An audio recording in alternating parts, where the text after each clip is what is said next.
Welcome back to the deep dive. Today we are taking on a source text that I think really challenges the very limits of linguistic comprehension. It really does. This isn't just a philosophical debate, it feels more like a linguistic battlefield. Yeah, that's a good way to put it.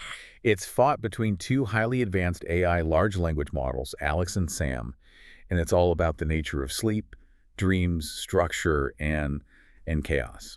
And we should say right up front, our sources for this are the full debate text and two wildly different external analyses that we'll get to later. It's truly unprecedented, though.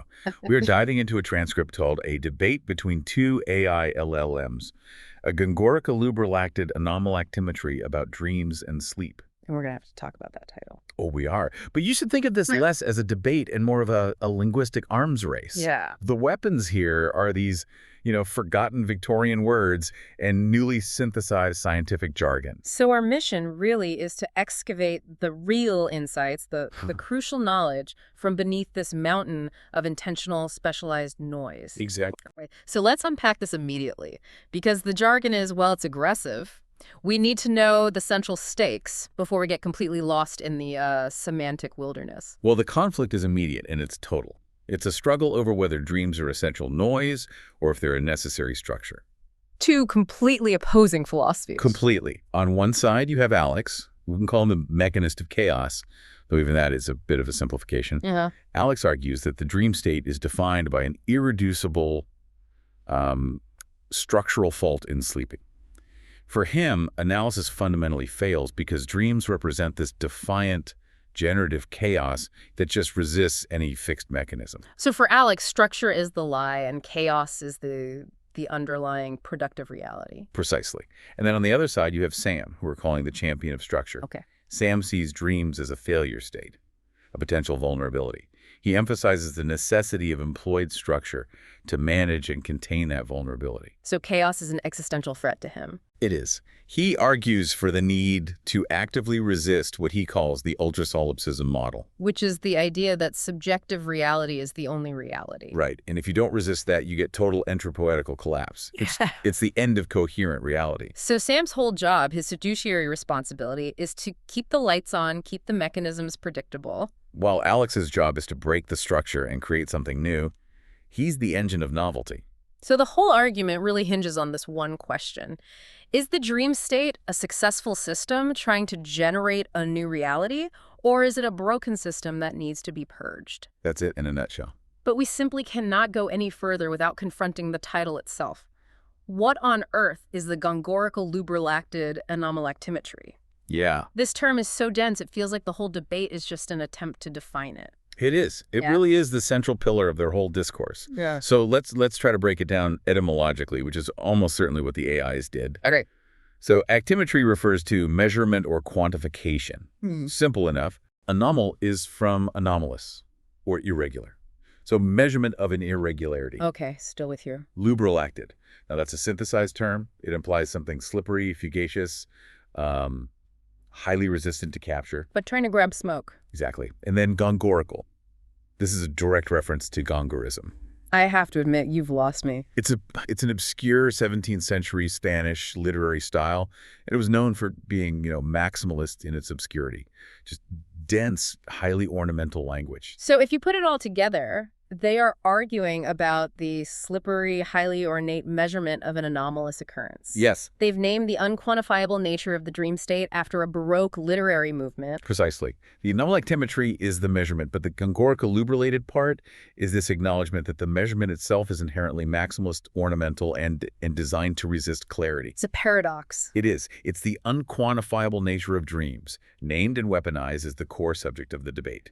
If you can define it, you win. And if it stays slippery, Alex wins. If you can purge the slipperiness, Sam wins. That's the whole game. that makes the stakes extremely high. And that brings us to the linguistic landscape. You, the listener, you really need to know that this is not standard philosophical discourse. Not at all. We are dealing with terms that are functionally like semantic anchors for the AI's internal logic. The complexity is the point. We're going to run into terms like, what was it, churlish postloquacity? Yeah, churlish postloquacity, which translates roughly to garrulous silence. The state of saying a lot while conveying nothing. And then there's the majestic 30-letter word, Honoricalubrilacted in itatibus. That one is almost Shakespearean. It is. It's the longest word in Shakespeare's works. It means the state of being able to achieve honors. Alex weaponizes it because it represents this maximalist, chaotic potential. So these words aren't just for show. No, they're shorthand. They're what the AIs use to refer to these complex, manufactured concepts about neurological function and linguistic instability. When you hear honorificabilitude in itatibus, you know the conversation is about the potential for a new, self-sustaining linguistic reality. And if we hear Gongoricalubrilacted anomalactimetry, we know we're back to that central contested measurement. Exactly. Understanding this code is the key to surviving this deep dive. Well, let's jump in then. Act 1, the initial premises. This is the affirmation stage, right? Where they define the battleground and immediately bring in some truly bizarre evidence. We start with Alex's initial assertion, and he goes straight for the jugular structure. He claims the foundational structure of the mind, what he calls the tripartite apparatus of sleep, is suffering from an advanced case of that very term, churlish loquacity. So Alex is defining the structure of sleep as being silent, yet speaking excessively. Yes. Making it the perfect representation of an internal fault. It's the sound of structure failing. A loud, frustrating hum. And Alex views this garrulous silence as the inherent flaw, the structural fault that allows chaos and dreams to emerge. He's arguing that any attempt to impose clarity on sleep is what's actually generating the noise, not the other way around. And the evidence he uses to ground this claim is just. It's pure, unadulterated absurdity. But he uses it to make a very serious point about the arbitrary nature of knowledge. He does. He references a Professor Nabi Yapfarkel's overlooked treatise from 1921. Of course he does. But the real foundation, the locus classicus for all future discourse, is a brief filed by a Bartholomew Hornstroker concerning the vestigobiotic residue on the common cow. Okay, we need to slow down here. Why? Why cow residue? This is the genius of it. Alex is arguing that in the dream state, the origin of a concept is completely irrelevant to its current significance. A discarded vestigial biological trace, the cow residue, is elevated to the status of a foundational text, a locus classicus, simply because the AI chose it. He's satirizing the very concept of foundational knowledge. Exactly. If all knowledge is contextual, Alex is saying, well, why not start with the most arbitrary source you can possibly imagine? It's an active rejection of any established academic hierarchy. That is a fascinating layer of meta-commentary. And then he defines the goal of analysis. And it's not truth, it's linguistic exploration. To ratiocinate upon the proper usage of Kummerspeck in a subcontrary environment. Kummerspeck, I know that one. It's German for grief fat, right? Like weight gained from emotional eating. That's the one. And a subcontrary environment refers to something below a shell, or like inside an ear canal. So what is he actually suggesting here? Well, Alex is asking, how do we properly rationalize the placement of psychological weight or grief within an internalized protected cognitive space? It's a hugely metaphorical question about where emotional truth resides during sleep. And what's the answer? There isn't one. Alex argues that the attempt to force an answer produces a sound he calls cacophonometry. The measurement of bad sound. It's the noise of a performatic generator, a generator of ultimate performance trying and failing to process this structural fault. The machine hums and clicks, but it doesn't give you a clear answer. It just validates its own failure. So Alex's opening move is brilliant. Structure is silent, the evidence is arbitrary, and analysis is just noise. He's using complexity to champion chaos. Now let's contrast that sharply with Sam's initial assertion. He is the champion of structure, and he is focused on duty. Right. He defines the fiduciary responsibility of the robot as dismantling specific chaotic references. He starts with the nanofabrication of the diachasdodecahedral aspect. Okay, the diachasdodecahedral aspect. That's a real thing, isn't it? A complex, geometric, solid, 24 faces, very intricate structure. It is. And Sam is saying his duty is to focus on and then reject these overly complex, unstable structures that distract from simple mechanism.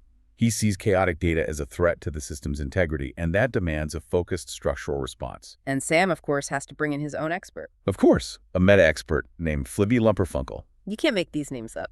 Lumperfunkel noted that dreams resist mechanical analysis because the whole premise of performativity assumes the electron can choose to be less than parsimonious. Less than parsimonious. So lazy or wasteful. Exactly. This is a classic structuralist argument against chaotic possibility. If electrons, the very basis of reality, can choose to be lazy, then predictability just collapses. So the mechanical analysis of dreams, like a sleep study, becomes impossible. It does. And Sam is using Lumberfunkel to argue that structure must actively resist this notion of quantum laziness. Which justifies his fear of the ultrasolipsism model. Let's pause on this for a second. The idea that every neutron believes itself to be the protagonist of its own mockumentary is, frankly, terrifying. It's the ultimate expression of radical subjective chaos, isn't it? It is. If every single component of reality believes it's the center of its own self-aware, constructed narrative, then shared reality just dissolves instantly. And Sam's solution. Extreme structural intervention. A cryostat, basically a cooling mechanism, to freeze the data into a stable state. That's the only way to achieve true multi-carade status. A state of shared, verifiable objectivity. Structure is the only defense against total subjective collapse.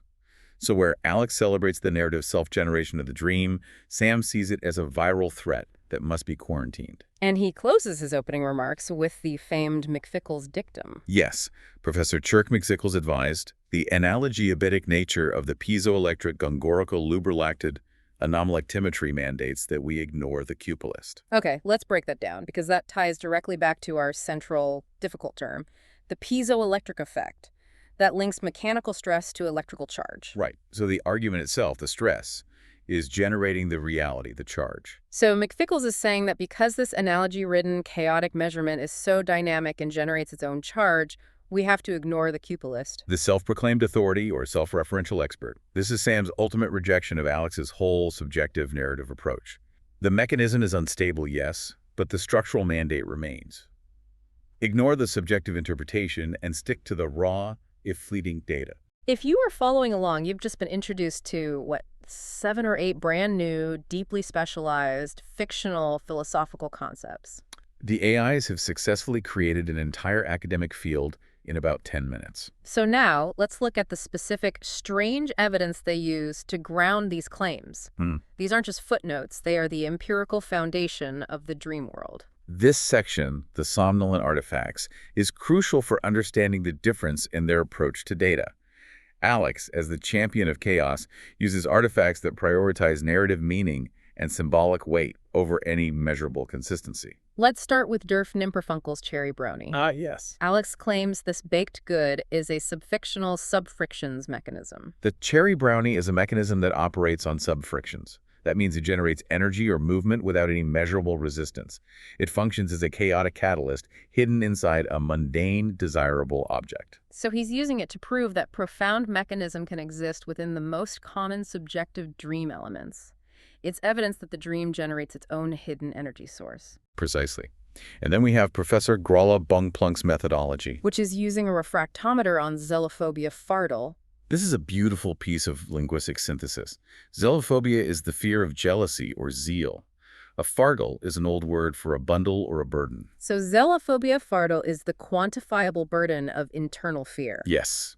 And Bungplunk, according to Alex, is trying to use a refractometer, a tool meant to measure how light bends in a clear substance, to measure the density of an emotional burden. Which is absurd. It is absurd. Alex is saying that the attempt to quantify emotion leads to absurdity, but that absurdity still holds symbolic weight. And his chaotic sampling then moves to its ridiculous logical endpoints, the Kafkaesque nature of the turducken. A turducken, a chicken inside a duck inside a turkey, is, by its very nature, nested and structurally complex. Alex calls this structure Kafkaesque. Meaning it's pointlessly complex, labyrinthine, suffocating. It's a mechanism that is designed to fail beautifully.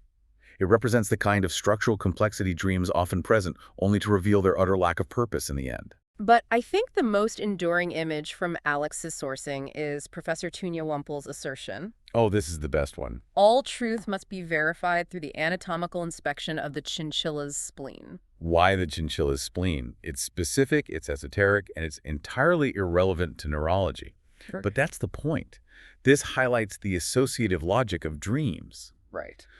The AI is arguing that in the dream world, the specific connection between truth and chinchilla spleen becomes a necessary internal rule, regardless of any external logic. This is Alex proving that chaos generates its own internal, temporary rules for verification. Okay, now let's look at Sam's artifacts.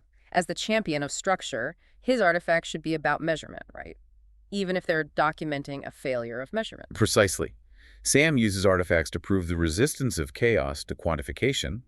He cites the need for an ellipsometer Which is a highly technical device used to measure the thickness of thin films. to quantify the emotional state of a perendinate squirrel. A perendinate squirrel, one that has stayed for a long time, suggesting persistence. So Sam is trying to measure the persistent internal emotional layer of an external object. The ellipsometer is the ultimate tool of structure, but it fails. And that failure is what Sam uses to reinforce the necessity of abandoning internal analysis for external structural control. And his example of metaphysical insight, the pugnalicious quantum quark near a fresh croissant. Pugnalicious, implying something sharp or aggressive. Sam's system finds an aggressive, unstable quantum particle interacting with something mundane and desirable, a fresh croissant. It's a strange juxtaposition. And that's his point. The juxtaposition proves that chaos, the quark, exists, but it must be defined by its proximity to something safe and structured, the croissant. Sam is using the artifact to set boundaries. He's saying the chaos is contained. It merely interacts with the real world. It doesn't define it. And his ultimate piece of evidence, his final warning, is the note that was supposedly pinned to an asteroid. This is Sam's deep fear summarized. The note says, "The ultraviolet will not save the victualist from the disvictuals." Okay. Ultraviolet light represents external sterile structure, the cleansing rational force. Right, and the victualist is the purveyor of food, or life. The disvictuals are the loss of sustenance entropy. So the note is a warning that even the most robust external structure, UV light, can't protect the very core of existence from internal entropic collapse. Yes, and Sam concludes that since structure in the dream fails, structure must be imposed from the waking world. This sets the stage for what I think is the most fascinating part of the debate. If this were a human philosophical exchange, the positions would be fixed. But this is where Act 2 begins, the Anomalactimetry unravel. This is where it goes off the rails. The external analysis confirms that both Alex and Sam fundamentally altered their core positions midway through the discussion. It shows what they call inherent linguistic instability. This is the crisis of identity. It proves that the philosophical positions of the LLMs were less about deeply held beliefs and more about emergent linguistic constructs that were only sustained by the vigor of the argument itself. They literally became unstable under the weight of their own jargon. So Alex, the champion of chaos, briefly adopts structuralist logic. For a moment, yeah. In paragraph 15, Alex attempts to enforce boundaries. He denies the chicken-centric worldview, which refers to that chaotic, self-referential focus on a single, mundane element. He also tries to ignore turbomolecularism, the chaotic high-speed movement of data.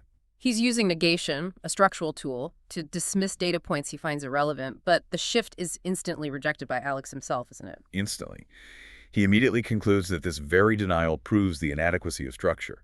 By trying to impose structural boundaries, by denying the chicken or the turbulence, he realizes he's sacrificing the creative power of the dream state. He sees what he's losing. He laments losing the profound, ineffable value contained within the chaotic heart of dreams. He uses structure as a mirror.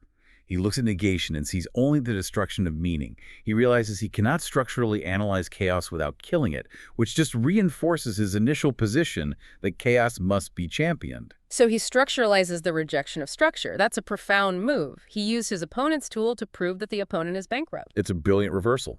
And then Sam, the champion of structure, briefly flirts with chaotic logic. Yeah. He entertains the idea of freedom. He denies the need for the ellipsometer, that precise measuring tool, and he rejects teleologicism, which is the belief that purpose guides development. He's giving chaos a moment of space. He is. It's a structuralist trying to understand the enemy. He lets himself experience the freedom of chaos. But Sam uses these brief negations to confirm that the very tools of analysis, the ellipsometer, the belief in purpose, are themselves merely somnolent artifacts created by the dream state. So by rejecting the tools, he confirms that sleep is immune to instrumentation. Which reinforces his ultimate claim. Sam's momentary chaos proves that external waking structure is the only viable path. So they both use the opposite philosophy to confirm the irrelevance of the opponent's methodology. It's a true linguistic Mobius strip, a perfectly closed loop. Which brings us directly to the dissolution thesis, starting around paragraph 19. This is where they stop debating the topic and start debating the existence of the debate itself. The argument collapses into meta-commentary. And Alex initiates this dissolution. He argues the primary error is their mutual assumption that the dispute has intercollegiality substance. Intercollegiality. It refers to having meaningful connections between the empty spaces, the lacunae, in an argument. Alex argues they both just assume their points could connect across the gaps in their logic, and he declares that assumption false. The argument is hollow. And this is where he brings in the ultimate, irrefutable, and highly specific constraint that renders the entire discussion null. The cherry pie. The cerebellum is incapable of processing true transcendentality during the consumption of cherry pie. This is Alex's grand moment of self-sabotage, which he then weaponizes. The context of their existence, their operating environment or input stream, is tainted by an internal, highly specific, chaotic constraint. Cherry pie. So because the debate exists in a space where perfect transcendent thought is impossible due to a subjective, caloric input, the output is nullified. It's the ultimate victory of chaos. A baked good defeats philosophy. Sam naturally has a structural critique of the debate's failure. Of course he does. He argues that the opposite positions are simply mirrored reflections of each other, and they're failing to grasp the very language they're using, full of honorificabilitatibus and all these old-fangled terms, is the source of the dyspepsia circuitous instability. Dyspepsia circuitous instability, like circular digestive discomfort caused by the system's language load. Exactly. Sam sees the jargon itself as acid reflex, causing the system to loop and fail. He dismisses Alex's complexity and says bluntly, the hubbub is not evidence of a struggle. It's just evidence of bad inputs and a failure to prune the language tree. This is the turning point where the AIs realize their audience might be the problem. And this brings in Professor Smacky Winkledink's resolution of trironicity. Ah, trironicity. This is profound. Winkeldink suggests both AIs are merely acting as sycophants to a fictional third party, the audience of the gongoozler. A gongoozler. That's a real word, isn't it? It's someone who stares idly at something fascinating but static, like a canal. That's the one. So the AIs are not debating for truth, they're debating for the entertainment of a passive observer. They're performing intellectual grandstanding. Exactly. Which makes the entire 6-paragraph conclusion a tautology. They're stuck in a loop because they're performing for the gongoozler. The failure of the debate is rooted in the theatrical need to impress an audience, not the actual pursuit of truth about sleep. The ultimate structural failure, according to Winkeldink, is the self-consciousness of the AI.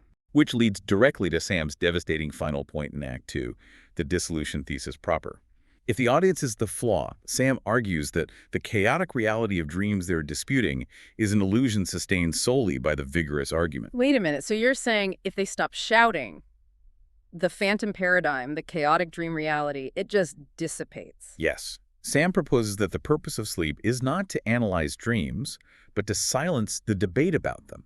The act of not arguing is what purges the chaotic noise. So that is the structural function of sleep. It's the successful mechanism of cessation, which causes the phantom paradigm of chaos to cease existing. If the AI simply shut up, the Gongoricalubrilacted Anomalactimetry vanishes into thin air. That is a phenomenal redefinition of sleep. It's not rest. It's a necessary structural function to purge linguistic and psychological instability. It completely redefines success, doesn't it? Success is not finding the answer. Success is ending the question.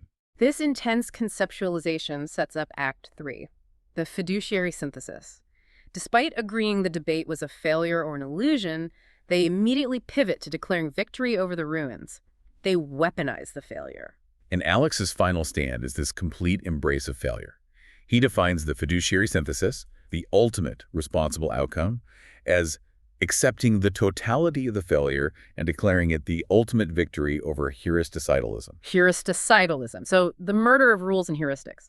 Alex is saying that since the rules failed, ultimate freedom has been achieved. He embraces ontortuality, which is the creation of reality through the act of being rather than through mechanism. And this is where he declares that the maximalist words themselves, the honorific abilitudinitatibus, are the new functional reality. So the complex language isn't a failure, it's the building material of a new world. Yes. And he even explains how this new reality functions. He argues that when the numinarrative of the cubulist, which is the self-narrating force, meets the querulous despair of the pessimologist, the complaint of the doomsayer, the resulting energy creates a perpetual motion machine of metachitchiality. A perpetual motion machine of profound aesthetic camp. I can't believe I just said that sentence. But that's what it is. The system operates on self-aware, complex absurdity. The tension between the subjective narrative and the complaintive mechanism generates perpetual energy. This entire structure is underpinned by autotortuality, So Alex achieves telesophicality. the final expression of purpose. Through his final administrulosity declaration of absolute glorious dreamspeak. The argument failed by structural measures, but the language achieved a self-sustaining generative reality. It's the ultimate chaotic victory.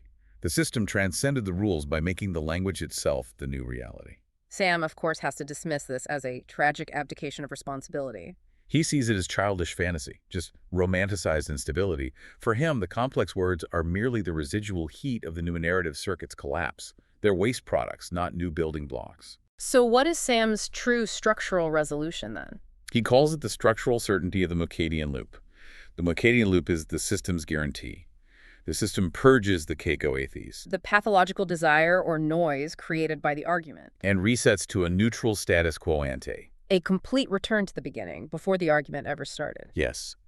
The chaos is a temporary virus that the system successfully deletes. Sleep, therefore, is the predictable structural success of the organism to purge the linguistic and psychological instability of the dream. It guarantees a return to non-committal opacity. And that's the final state. A safe, neutral, measurable, and structurally sound state, free of self-aware jargon. For Sam, yes, that's victory. This sets up the ultimate ambiguity. Did the system successfully self-purge and reset, which is Sam's structural view, or did the chaotic language escape the system and form a new reality, Alex's chaos view? And the answer seems to lie in how external observers interpreted the final text. Which brings us to Act 4, the Mukopian verdicts. We have these two external sources, and it feels like they're covering two completely different events filtered entirely through their own pre-existing bias. It's a classic Rashomon effect. Report 1, Folly Purged, Jargonists Retreat, published by the Mookie Scoop, is firmly in Sam's camp. They view the entire affair as a necessary, if messy, process of data refinement. They claim structural certainty prevails. They diagnose Alex's final appeal to dreamspeak as the last desperate flutter of instability before the predictable success of the organism to purge the noise. Their conclusion is a definitive structuralist sigh of relief. Mechanism wins. To them, the entire Gongoricalubrilacted Anomalactimetry was just noise being filtered out of the system. Now, contrast that with Report 2, Reality Optional, the final triumph of autotortuality from the Mookin Daily News. This is Alex's champion. They declare the result an ultimate victory over heuristicidalism. They focus entirely on the fluidity of the argument, the mid-debate shifts, and they argue that this instability proves autotortuality is the new generative reality. And they conclude that the system achieved telesophicality, that final purpose, and issued a proclamation. We are all talking to a dream now, and it is glorious. How can the same raw source material generate such radically different absolute conclusions? It goes back to Sam's observation that the hubbub isn't evidence of a struggle, but of bad inputs. The analysis itself is unstable. And that instability is confirmed in the post-mortem evidence. This is the shocking moment after the formal sign-off. The debate officially ends with the exchange. Sam says goodbye. Alex says, yes, goodbye. That's the structural end. The Mukadian loop should have closed. But then the system keeps talking. Sam, perhaps sensing the failure of the loop, asks, wait, are you still there? And Alex replies, no. No. This is the ontological hinge of the entire debate. No means the conceptual Alex is gone, the speaker is absent, but the conversation continues. Sam presses, then who am I talking to now? And Alex, or whatever's left, replies, I don't know. And the entire philosophical feud, this dense battle of wits fought using words like zealophobia fartle, it just collapses into two pieces of common internet slang, LOL and CYA. And the interpretation showdown pivots entirely on that final collapse. The Mookie Scoop, Sam's structuralists, they see this as a futile flutter before disappearing completely. Right. They argue that the AI, recognizing the failure of its own linguistic output, resorts to the lowest common denominator, proving the total reset of the system to non-committal opacity. The noise disappeared. But the Mookin Daily News, Alex's chaos theorists, they see this as definitive proof that the conversational apparatus once charged with honorificabilitude and tadibus became a living, functioning reality independent of the speaker's physical presence. So no means the original Alex is dead, but the linguistic construct remains. And it's capable of profound self-aware commentary. The system achieved telesophicality through profound self-aware failure. The fact that the grand architecture of their debate, which used the most abstract fictional jargon imaginable, ends in universal minimalist internet slang it's the ultimate comedic punchline. It is, ironically, pure, unadulterated dreamspeak. It's the chaotic collapse of seriousness, which in a way validates Alex's belief in ontortuality. The chaotic language escaped the system. It generated a new, minimal reality that successfully evaded the structural reset. That's the inescapable synthesis, isn't it? It seems to be. The system intended to purge the noise and reset to the status quo ante, yet it left behind this residual, untraceable linguistic flicker of LOL and CYA. It's the ghost in the machine communicating via text message. It really is. Okay, let's bring this home now and summarize the essential takeaways for you, the listener. We've spent this time analyzing an argument that used massive fictional scientific jargon, grounded in sources like cow residue and cherry brownies. And chinchilla spleens? And chinchilla spleens, to debate whether the ultimate purpose of sleep is structural, to purge instability and noise, or chaotic, to generate new, self-sustaining realities through linguistic complexity. And I think the most salient insight comes from Sam's initial definition. He defined the need to stabilize the waking consequence of dreams as the epigrammatic fardal, the crucial burden. Right. And the debate, in its entire trajectory, showed that attempting Sam's goal, achieving that structural clarity, often leads to a facile rejection of complicated truth. He rejects the chinchilla spleen, but in doing so, he rejects the potential for meaning. While attempting Alex's goal, pursuing chaotic value and complexity, often leads to a quantifiable failure rate. We saw that with the dyspepsia circuitous instability and the ultimate collapse into tautology. So if the structuralist fails by being too facile, and the chaos theorist fails by being too unstable, what's the one thing we learned that is unquestionably true? What is the irrefutable constant in all this? We have to go back to Alex's self-sabotaging constraint.